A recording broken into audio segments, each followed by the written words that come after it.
Today we have from the Women Leaders in Hydrogen, the Learning Co-Chair, Dr. Anuradda Ganesh, who's been so expertly introduced.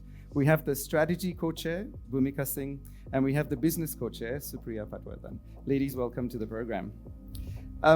At Yonder, we have a target for 50% women in all levels of the organization. We've got to about 27 and we struggle at 27%. It becomes more difficult as you go to the senior levels. We've had this discussion the last time we met together. I'm going to flip this question and say, why is it that in hydrogen, women leaders seem a lot more easy to find and recruit and retain than it is in the rest of the industries in India? Perhaps we can start with you, Supriya. I think, like we saw in the video which Anuradha ma'am spoke about, that it's a level playing field right now for women as well as men. It's a growing field wherein you see a lot of participation, and there's a place for growth for both women and men. It's not something that men have seen or have already taken. Already have an advantage. So I think that is one of the reasons why we see more women than men.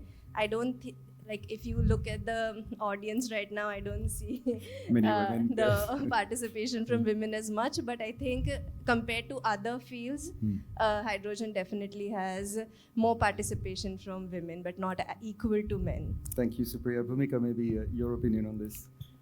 I'm not sure of that statement that you make, but I would go by what you're saying, and I would hazard a guess here.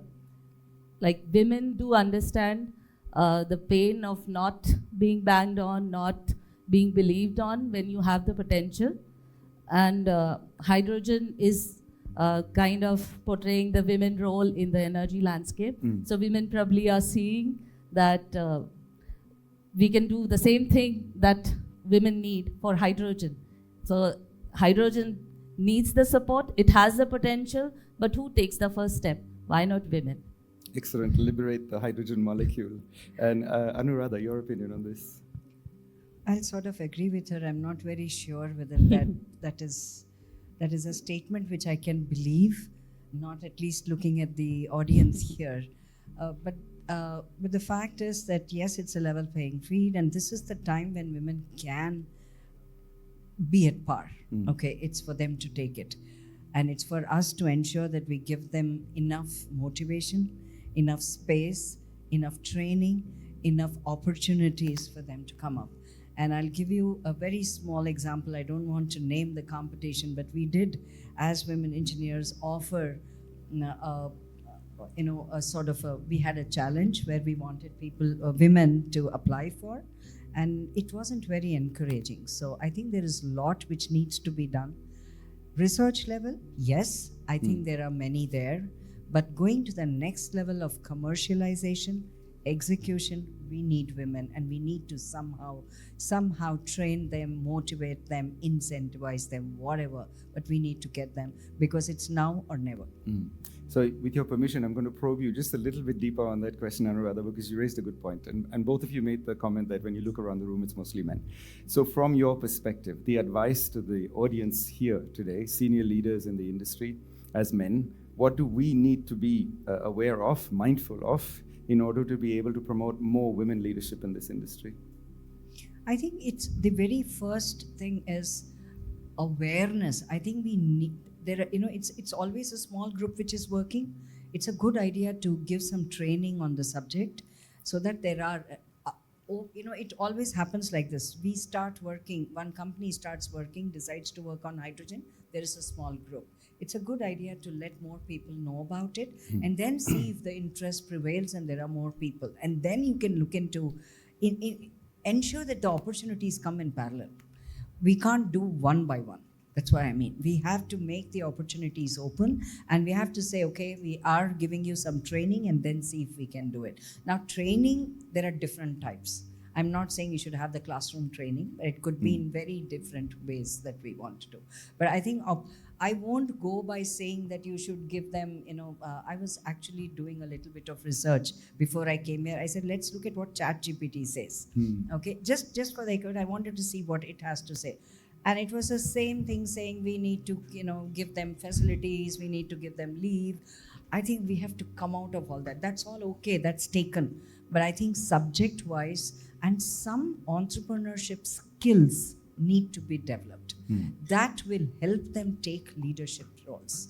I think only technical leadership also comes only up to they do TR level 2, 3, and then they let it go to be taken by others. I think that's the place where we need. And I'm really telling you, we have very good professors, women professors who have done very good in technology. Sir, we talked about one today also. They're not ready to commercialize.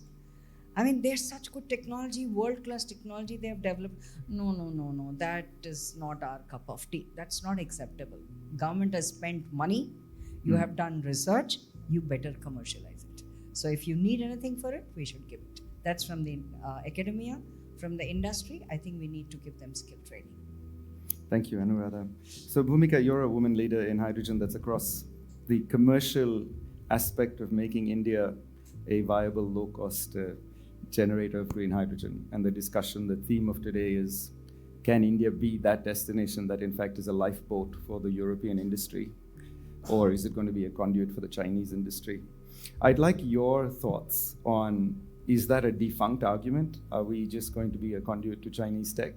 Or is there an opportunity for Europe and India to collaborate to be that second force and yet achieve somewhere between $1 and $2 a kg to allow India to be that global hub? I think that is a possible dream that we are dreaming right now. And especially the geopolitical situation is also lending to it. So the government initiatives are in the direction. First of all, only for hydrogen, the policies that government has come with NGHM, a very ambitious target of 5 million metric ton by 2030, which is very close to the total consumption of hydrogen that we have in India today, is a great support, great boost for the industry to see that the government has an intention to support hydrogen. Support that with the Atmanirbhar and Make in India, of course, and support that with the China +1 strategy that the government is adopting and the whole world is seeing. So I think there is an opportunity for us to work, but that would not happen automatically. So we'll have to take concrete steps. Just stating that 5 million metric tons, production by 2030, we are already knocking at 2025, will not, make us reach that goal. We'll have to make sure that 2025 makes that kind of advances that makes 2030 goal more, plausible. So we are seeing a lot of efforts on supply side, but I would think that there should be more push on demand side. Right now, everybody is looking at who takes the first step, who is the first one to start, adopting green hydrogen in steel or refinery or any other industry use cases. There are new use cases, mobility and power generation, but there are enough use cases of hydrogen which are already there. The infrastructure is already there, the guidelines, the procedures are already there. Government needs to make more effort to bring out mandates for blending. Even if 5% of the hydrogen consumption today is mandated to be green, we are looking at gigawatts of installation. And that's the challenge, cost challenge. That would usually help with the cost challenge. The scale is the first thing that we need to reach. It's a circular problem, catch-22. So we need to first establish capacity using the gray hydrogen infrastructure that is already in place. And once the scale is there, the costs will come down, and I'm sure the other use cases will also take flight. Yeah, it's an interesting comment you make, because India has always been a big grey hydrogen destination, and yet the conversation and the narrative has really been about green hydrogen, and there is a two-step process here, which is quite a valid point. Supriya, I'm going to come to you with the same question. You've had a lot of experience in Germany. You were in the Mannheim Business School. You were also with companies in Germany and France, and now you're with a tech company in the hydrogen space, playing in the fuel cells, if I understand correctly. Do you, from your perspective, see the possibility for India and Europe to collaborate, to actually have a sustainable competitor to China? I think India has because in production of green hydrogen, renewables play a big part. I think India has a great chance compared to Europe in increasing the production and getting it to a commercially acceptable price. If you look at the report that was released by IRENA, I think a year back, they clearly show that India and some of the countries in the Middle East, the renewable energy potential is very high, and that is what we need to tap into to make sure that the production is increased, and also so that the, as she says, the scale goes to that level, so that if anything has to make sense, it has to make sense commercially for everyone. So we do a lot of consulting in hydrogen also. And so when we did green hydrogen feasibility analysis for NTPC in India, what we saw that the fertilizer companies in India were not ready to pay the premium for fertilizers, and they are already heavily subsidized by the government.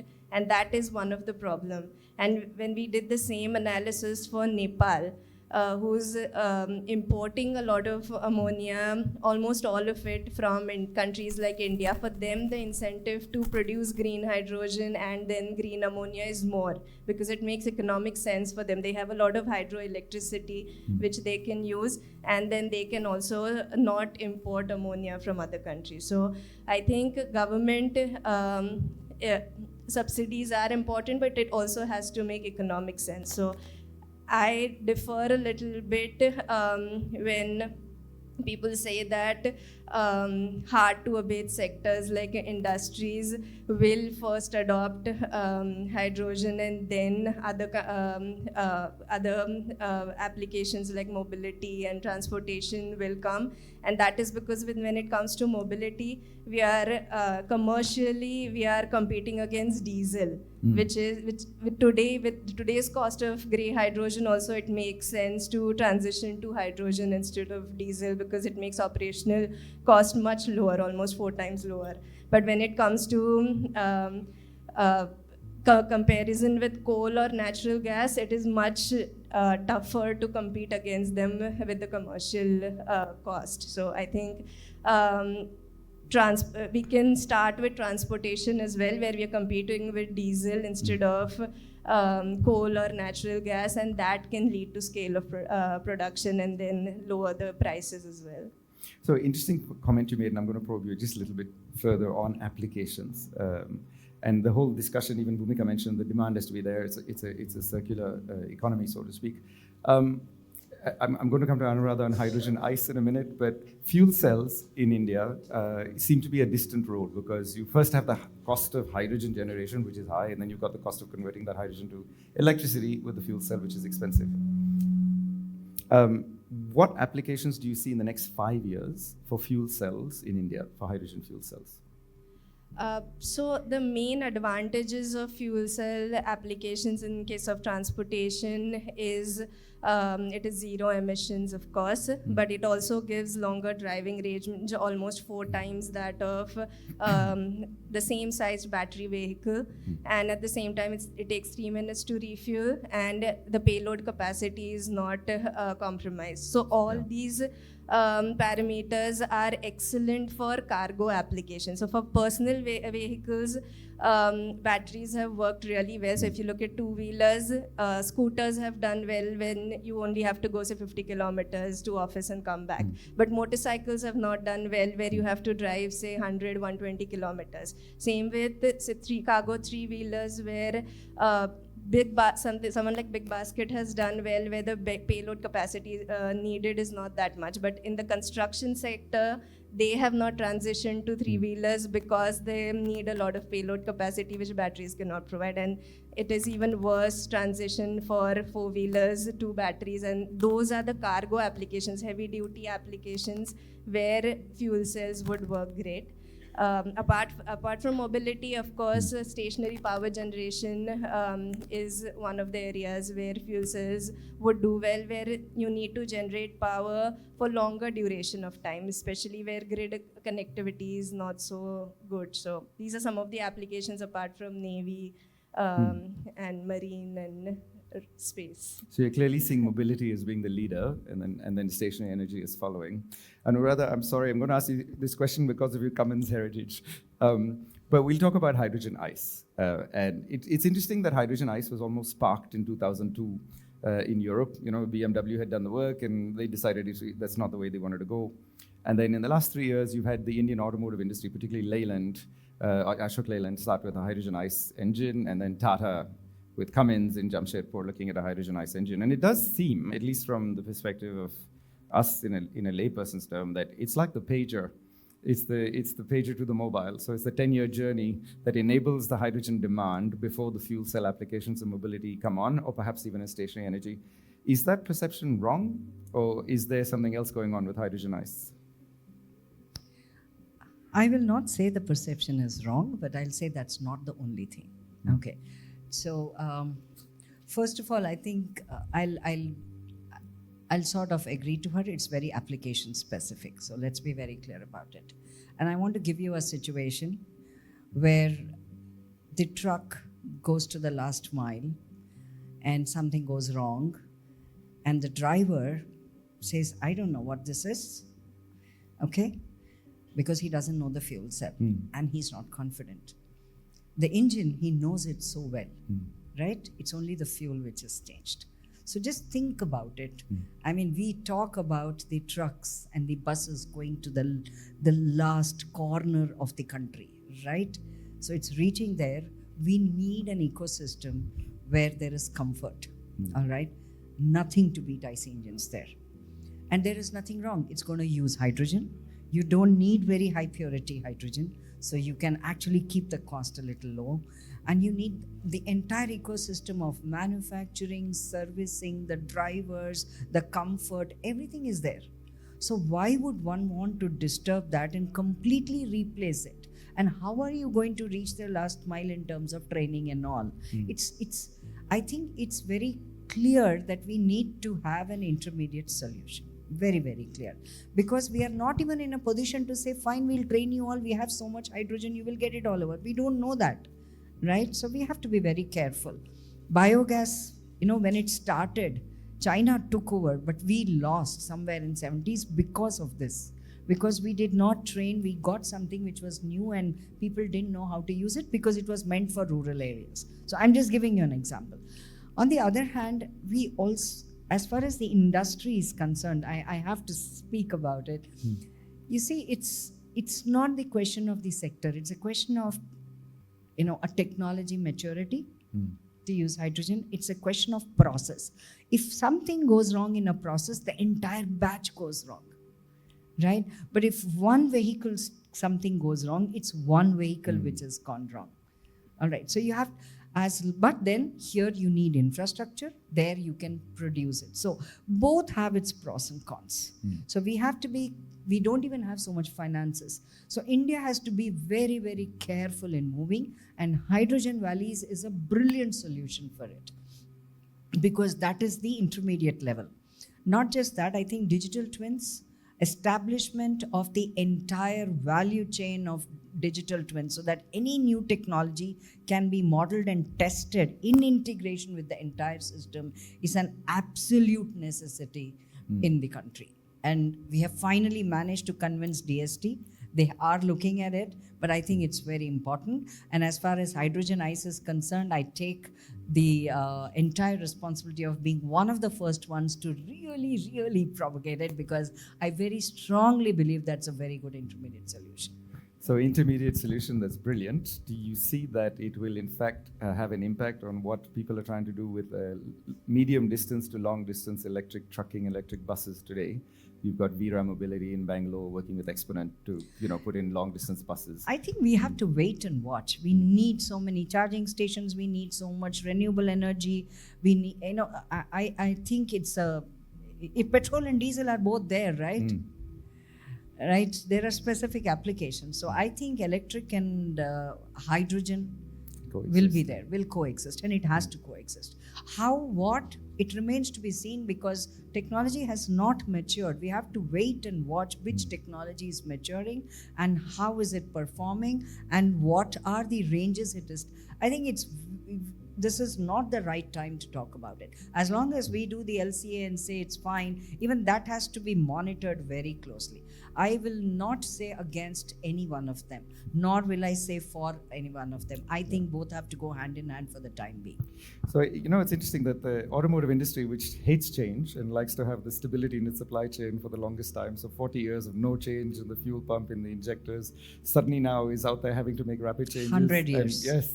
Yeah, I think they have accepted it. 100 years, there was no change. There was a lot of resistance, but they also know, everyone knows that there is a need for decarbonization, right? So they have accepted it. Yes, what happens is you give a mandate, the government gives a mandate of, okay, third year, everything will be electric in this. They have to be cognizant of the fact that it is not just investment is a very big thing. It is skill development, it is science development, and it is supply chain development, and it is testing and reliability. If it's a human being running on that, right? So I think the time for testing and reliability is very, very, very important, which we seem to be missing. Thank you. So you talked about reliability, and so Bhumika, I'm going to come to you on this question, because in your role as the head of strategic sourcing and supply chain at Green Edge Electrolysis, you will be coming across all sorts of Indian companies that want to be participating in what you're doing. And Priya put up a fantastic slide that showed all of these companies that are in the Pune Hydrogen Valley.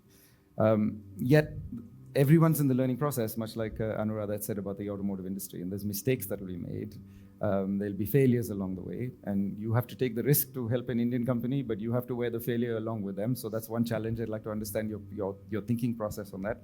And the second question, as a follow-up on that, is what is missing from the Indian partnership or suppliers to you today as a hydrogen industry project company that we need to consider to build? I'll answer the second question first. Hydrogen is a very sensitive, molecule to work with. I'm not a technical person, so I cannot really vet, but there's a lot of care that needs to be taken while working with hydrogen. So what is happening today, what I faced while sourcing for the first project that we did, that a lot of trust is there on any product that is coming from US or Europe. Even though the plan of setting up a manufacturing facility in India was to Indianize the whole offering, but we ended up importing a lot of critical elements, critical material from US or Europe. There are material available in India which on the face of it look comparable, but we do not have proper standards right now to take a call whether we can take the risk with them. So in this project, at least I have to say that we went with the safer solution of purchasing the tried and tested materials from abroad, from West mostly. So, but I do see the capability of, for manufacturing, for fabrication pieces in this project, we could go to India, and I'm happy to report we could get a quality that our Spanish team also really appreciated, and we are considering that some of these can be exported to Spain and they can bring down the cost of their offerings. So standards and guidelines which are not really known right now, not standardized, not harmonized across the world, and also the fear we have around hydrogen, the instability of hydrogen, is not allowing us to bring the complete manufacturing potential that India has to electrolyzer.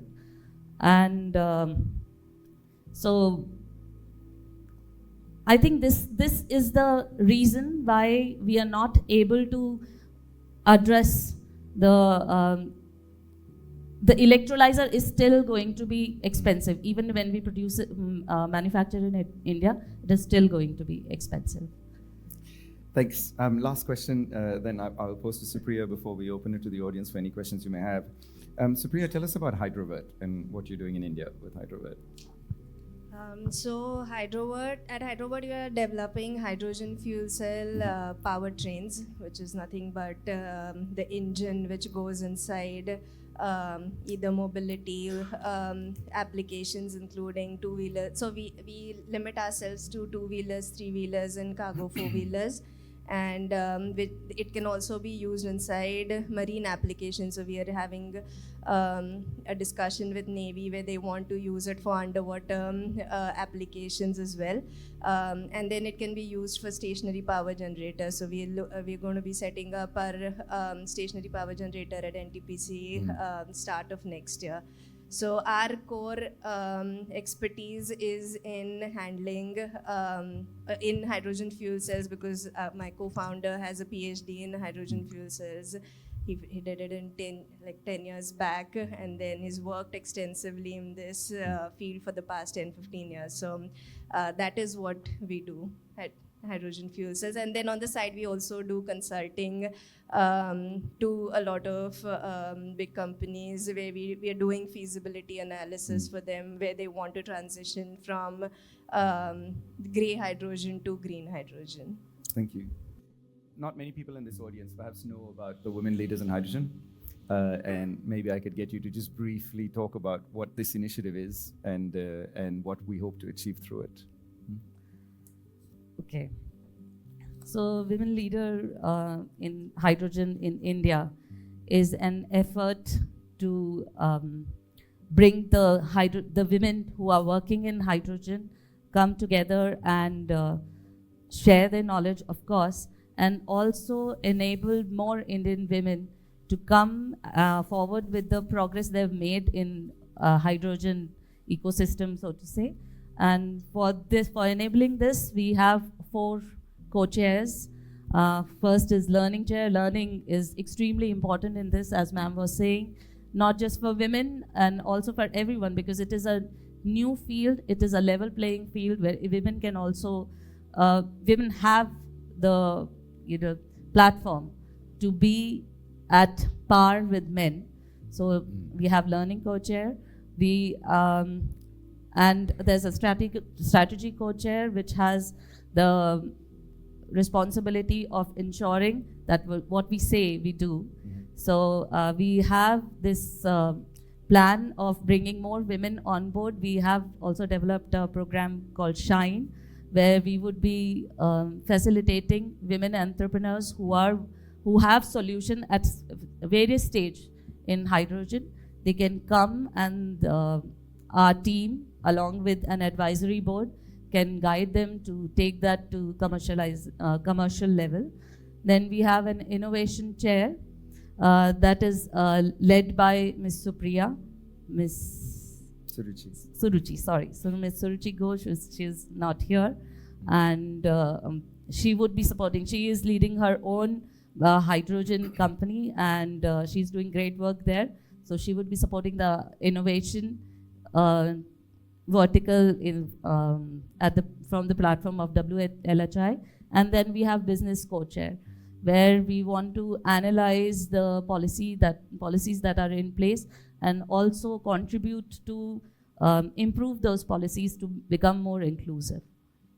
A very exciting initiative, and we look forward to having much success over the years and coming back to every Yonder Summit to talk about the success. Anuradda, Bhumika, and Supriya, thank you so very much. It's been a privilege to be on this stage with you today. Thank you for making the time to be with us.